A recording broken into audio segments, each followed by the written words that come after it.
Beaucoup de barbeurs ferment leur boutique par manque d'expérience en entrepreneuriat.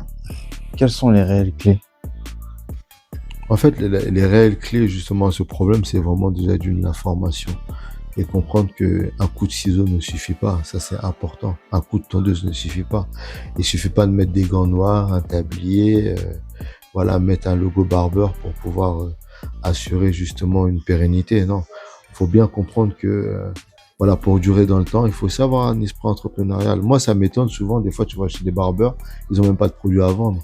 Ils pensent que seulement coiffer, ça suffit. Non, tu peux coiffer, mais à côté aussi apporter un service de qualité. Tu peux coiffer aussi, apporter aussi un service complémentaire comme la vente de produits.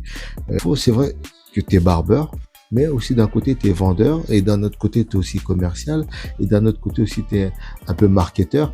Tout ça en fait ça rend en compte, tu vois. Et si quand tu mets tous ces éléments, au moins ça t'assure un minimum de pérennité. Mais si tu penses seulement qu'il faut te fier à ta tondeuse et à ton ciseau pour pouvoir durer dans le temps, malheureusement, c'est ce qu'on constate, c'est qu'il y a de plus en plus de barbeurs qui ouvrent et 2 ou 3 ans après, qui ferment. Moi aussi, ça m'est arrivé, mais ce qui m'a tué, justement, c'est la même cause. C'est le manque d'expérience entrepreneuriale. Pour moi, j'étais un coiffeur, j'étais un barbeur, mais j'étais pas un entrepreneur. Mais malheureusement, quand tu es dans cette activité, surtout en France où il y a beaucoup de charges, il y a beaucoup d'impôts, tu es obligé de lier les deux. Voilà.